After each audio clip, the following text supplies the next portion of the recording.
Hola, hola, ¿cómo están? Bienvenidos, como siempre, a este canal, tu canal Cristian Toriasi de teología, teología bíblica, teología cristiana, teología arminiano-wesleyana, vida cristiana y un poco de apologética.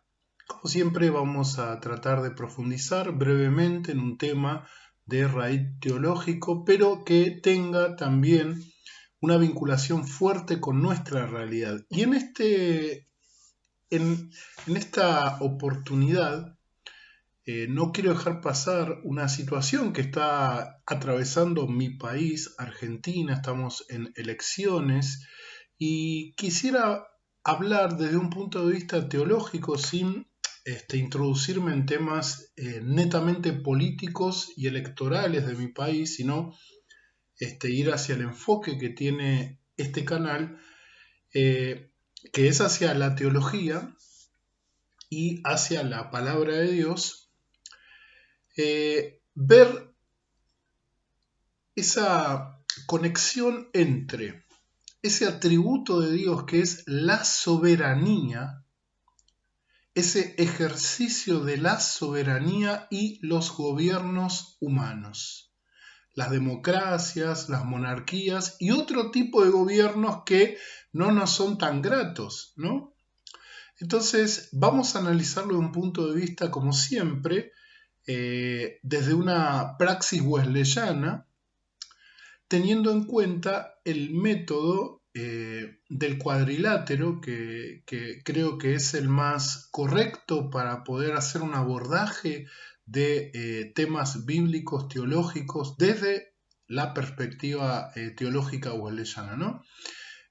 Y, por supuesto, como cristiano, evangélico, protestante, del movimiento de santidad, entiendo que el centro es la Biblia, es la palabra de Dios. Y la palabra de Dios tiene mucho que decir acerca de la soberanía de Dios, de ese ejercicio que hace el Señor de su poder sobre los reyes y gobiernos de la tierra, ¿no?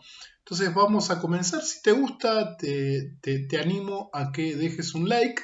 Y si no lo hiciste, suscríbete y porfa, compartí este video con aquellos que vos creas que les va a servir de alguna forma. Bueno, vamos a comenzar detallando un poco cuál es la perspectiva bíblica acerca de la relación entre la soberanía de Dios, el atributo de la soberanía de Dios, con los gobiernos humanos.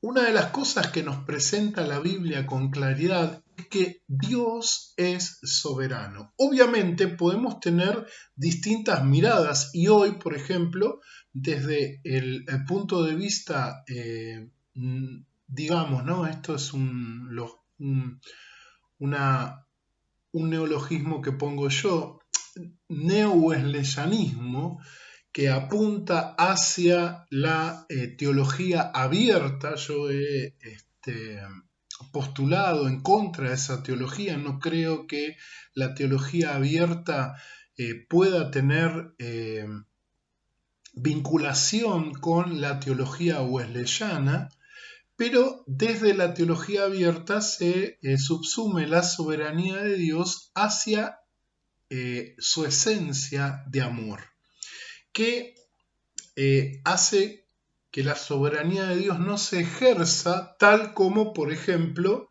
se propone desde la teología reformada o la teología clásica, de un Dios que controla todo, un Dios que asume el control de todo. Entonces tenemos que encontrar el equilibrio al analizar la soberanía de Dios con respecto a los gobiernos que se manifiestan en nuestro mundo.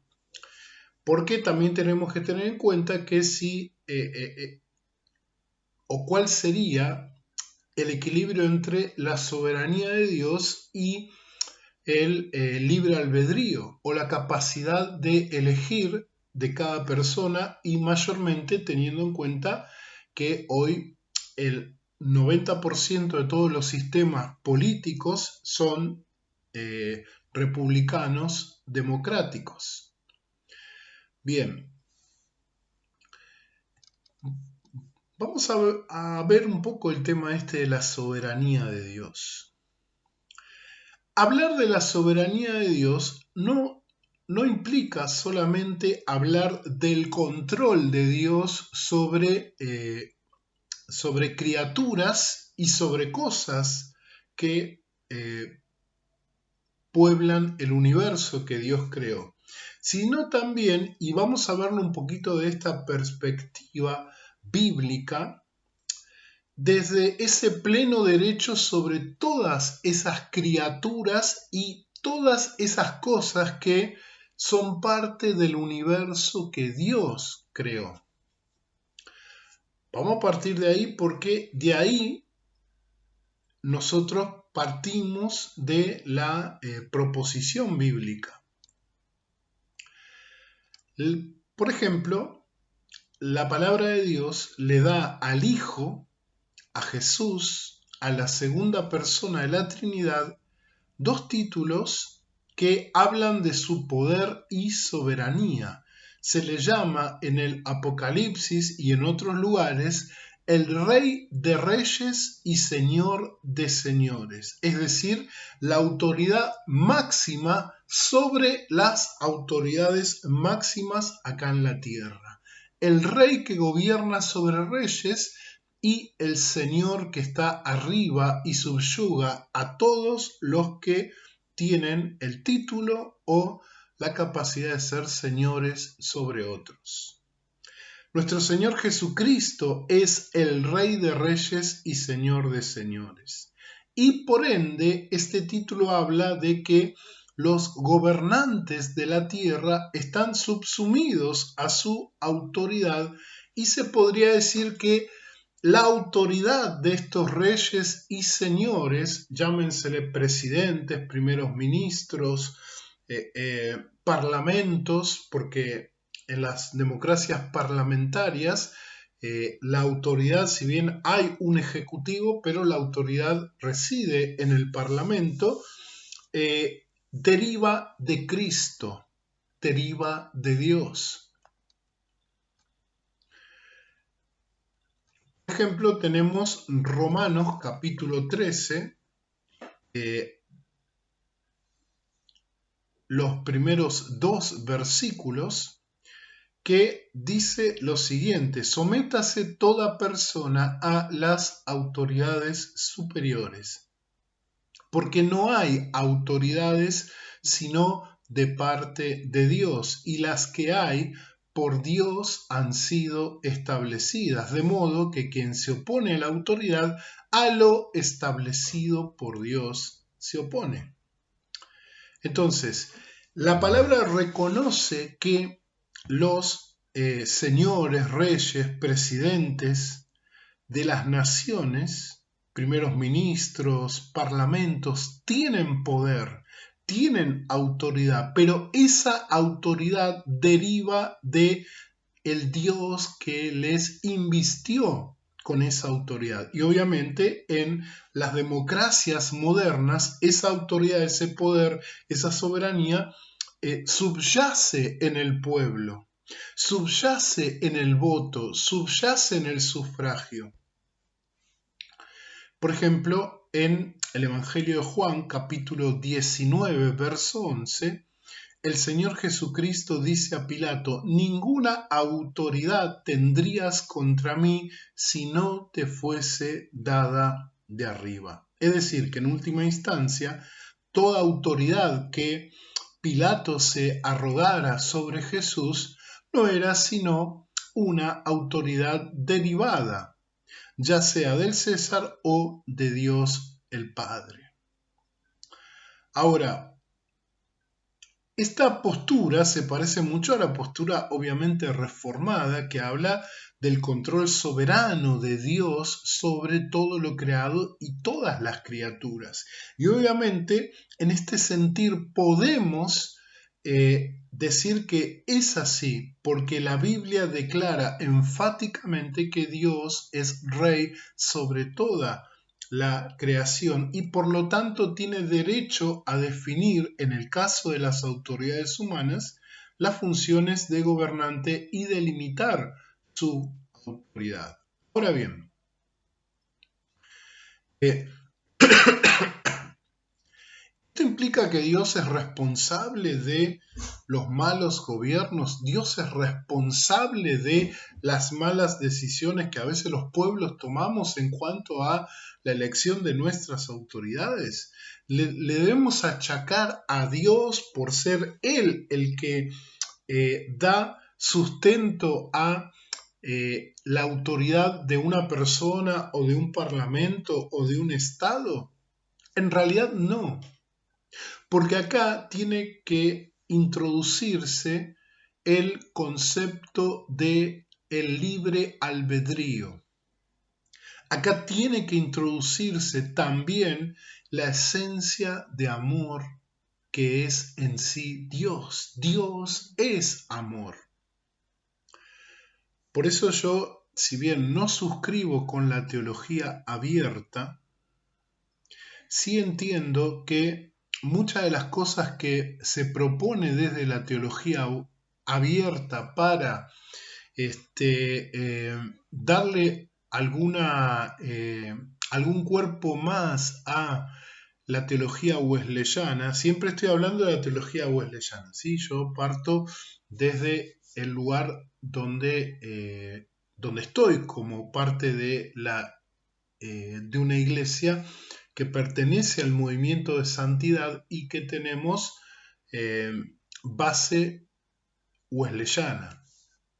Si bien, como he aclarado en algunas ocasiones, no somos completamente wesleyanos, sino que tenemos una base, ¿no? Entonces, esta base wesleyana me lleva a esta dicotomía en cuanto a la soberanía y el libre albedrío de los pueblos y de las personas que ejercen el poder en los pueblos. Entonces, sí podemos dejar en claro que los gobernantes de las naciones no poseen un poder absoluto, sino que tienen una autoridad delegada, supeditada, obviamente, por aquel que les delegó esa autoridad, es decir, Dios. Y esta autoridad viene hoy a través del pueblo, mayormente. Porque hay naciones que son gobernadas por dictadores o están en una farsa democrática, entonces obviamente no viene el poder del pueblo, sino que el poder de mando, de coerción, es endilgado a un grupo, a una oligarquía, a un dictador, a un rey, etc. Entonces, pero en sí, toda autoridad proviene de Dios. Hay algunos pasajes que apoyan esta presuposición teológica. Por ejemplo, el más claro o los pasajes más claros se encuentran en el libro de Daniel. Daniel capítulo 2, verso 37 dice: Tú, oh rey, hablando a Nabucodonosor, eres rey de reyes porque el Dios del cielo te ha dado reino, poder, fuerza y majestad.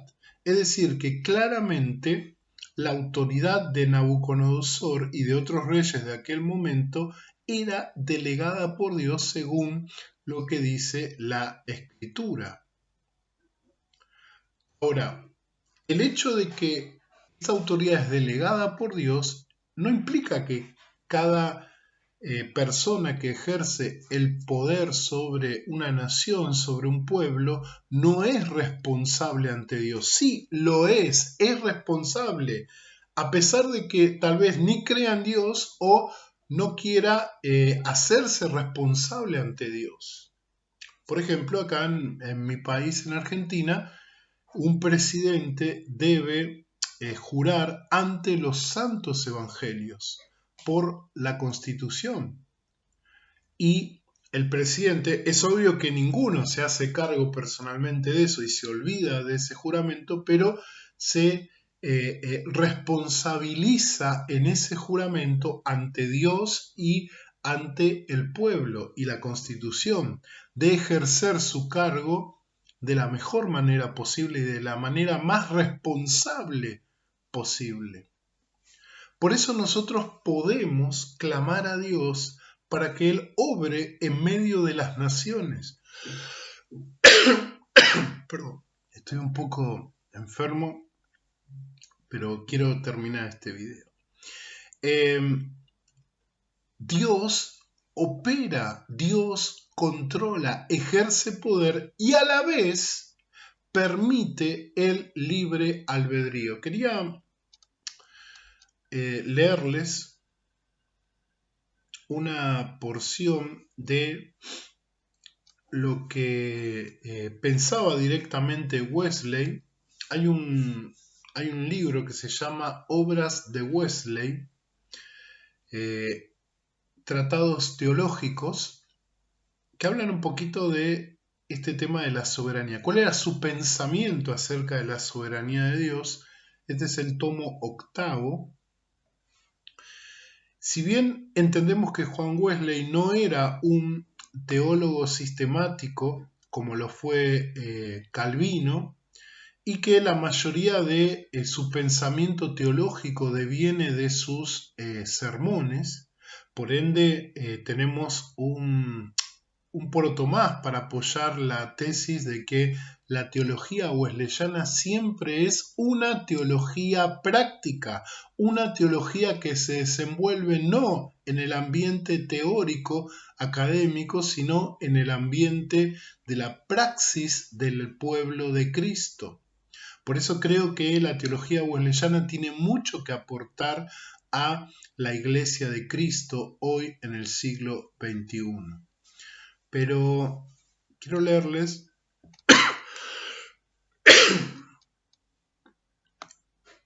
de la página de este libro, la página 431, hasta unos párrafos del pensamiento de Wesley acerca de este tema de la soberanía de Dios. Si bien no apunta directamente a la soberanía de Dios y el gobierno de las naciones, sí habla de cuál era el pensamiento de Wesley acerca de la soberanía de Dios y cómo está un poco alejado de la presuposición teológica de la teología abierta acerca de la soberanía de Dios.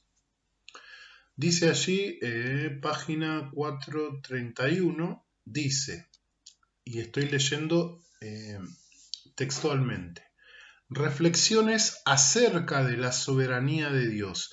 Dios se revela a sí mismo de dos modos, como creador y como soberano. Estas dos funciones no son en algún modo o en modo alguno incompatibles, aunque están perfectamente diferenciadas. Por ser creador, Él es soberano de su creación, pero por ser soberano de su creación no implica que Él no tenga el derecho natural sobre lo que Él creó. En tanto creador, sigue Wesley, actuó en todo según su soberana voluntad. La justicia no tuvo ni podía tener cabida en esta instancia, ya que lo que no existe no puede generar derechos. Por consiguiente, aquí Dios pudo actuar según el designio de su propia voluntad en el sentido más absoluto. Fue así que creó los cielos y la tierra y todo cuanto hay en ella, y en todo aspecto imaginable según su beneplácito. En primer lugar, dio comienzo a su creación en el instante, o más bien en el momento de la eternidad que creyó más conveniente. Pudo haberlo hecho millones de años antes o millones de años después, si así lo hubiese deseado. Fue él quien decidió, en segundo lugar, por su voluntad soberana la duración del universo, si habrá de durar 7.000, 700.000 o millones de años. Y en tercer lugar, de igual modo, determinó qué lugar ocuparía el universo en la inmensidad del espacio y por su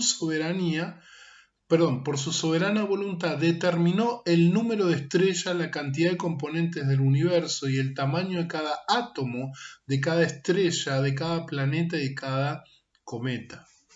Como Señor creó la tierra y todo lo que hay en ella, animado e inanimado, cada cosa con sus características particulares según su naturaleza. Por su propia voluntad creó al ser humano un espíritu dentro de su cuerpo por ser de naturaleza espiritual, dotado de entendimiento, voluntad y libertad. Decidió el tiempo en que se formarían las naciones y cuáles serían sus límites de sus territorios. Dispuso el tiempo, el lugar y las circunstancias para el nacimiento de cada persona. Bueno, acá ya tenemos una idea que podríamos decir que es reformada más que wesleyana de la teología abierta. Una idea en la cual Dios prepara toda la creación según el beneplácito de su voluntad, pero a la vez permite que las criaturas que Él hizo tengan esta capacidad que se define acá como entendimiento, voluntad y libertad. No voy a leer todo, quiero leerles algo más acerca de su postura, acerca de la soberanía de Dios. Bueno, por ejemplo, acá dice, por lo tanto, en la página 433, en el momento en que Dios actúa como soberano, premiando o castigando, deja de actuar exclusivamente como Señor según su propia voluntad y deseo para actuar como juez imparcial, guiado siempre por su justicia inalterable. Bien, esta es otra característica, la justicia y la soberanía de Dios, que no se contraponen. Obviamente tampoco se contrapone a su amor. Por eso ejerce este control soberano sobre las naciones, pero a la vez permite, conforme a esa misma soberanía, que cada criatura que conforma esas naciones, esos pueblos, puedan decidir por su cuenta, sin que Dios pierda el control soberano. Bien, a ver si hay algo más referente. Habla del juicio, bueno. Pero esta porción de esta reflexión teológica que hace Wesley acerca de la soberanía de Dios nos habla de la idea que Wesley tenía acerca de ese atributo y que no lo podemos disociar de su naturaleza de amor. Ahora quiero agregar a esto la postura desde una teología wesleyana más inclinada hacia la teología abierta y hacia lo que se conoce como la teología del amor. Voy a citar acá ya lo he citado, a Ray Damning, que es un teólogo era un teólogo de mi iglesia, la iglesia del Nazareno, que aportó, y yo creo de forma bastante equilibrada, esta postura teológica basada en la esencia de amor, que obviamente se trasluce una teología abierta, pero que la equilibra muy bien con lo que dice la Escritura y con lo que deviene de la teología wesleyana clásica. Dice en la página 195, que trata sobre naturaleza y atributos de Dios, soberanía y amor. Dice, los atributos metafísicos son frecuentemente entendidos como expresiones de la soberanía de Dios, por lo que también introducen el asunto de su poder. Pero siendo que la naturaleza de Dios se revela como amor, inmediatamente se crea una tensión. La historia del pensamiento cristiano registra numerosos intentos de resolver esa tensión de forma racional, pero lo común es que un polo termine suprimiendo al otro.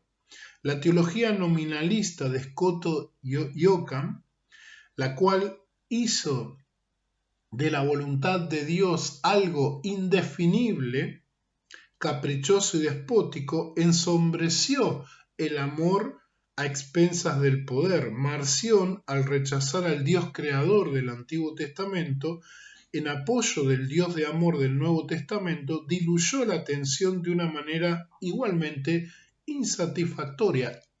O sea, acá lo que está diciendo es que los extremos de poner a un Dios totalmente apartado, ejerciendo poder y soberanía, pero sin la expresión de ningún sentimiento hacia su creación, lo hace un Dios lejano.